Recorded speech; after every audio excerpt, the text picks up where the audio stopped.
तरी ही शिर्डीची छबी, याच वेळी येथे का यावी, इतुका वेळ का असावी, आवृत का रहावी या स्थळी।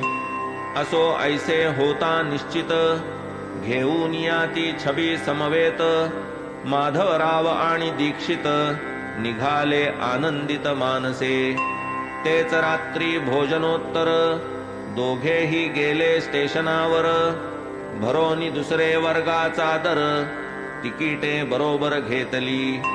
10चा ठोका पडता करणी, येऊ लागला अग्निरथ ध्वनी, दुसरा वर्ग चिकार भरूनी, गेला हे नयनी अवलोकिले।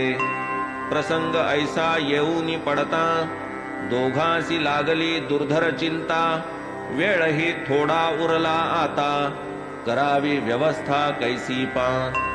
असो आता या गर्दीचे पायी, परत जावे आलिया ठाई, निश्चय केला हा दोघांही, जावे की शिर्डीस उदयिक। इतुक्यात गाडीचा गार्ड अवचिता, ओळखीचा दिसला दीक्षिता, पहिल्या वर्गात बसण्याची व्यवस्था, केली निर्घोरता तयाने।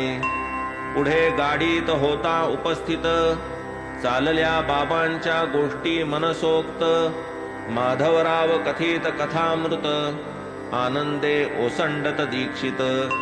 ऐसे त्या मार्गी सुख परवडी, वेळ गेला अति तातडी, कोपरगावी पातली गाडी, आनंद निरवडी उतरले। तेच समयी स्टेशनावर नानासाहेब चांदोरकर, पाहुनी दीक्षित आनंद निर्भर, भेटले परस्पर अकल्पित। तेही घ्यावया बाबांचे दर्शन, निघाले होते शिर्डी लागून, हा अनपेक्षित योग पाहून, विस्मयापन्न तिघेही।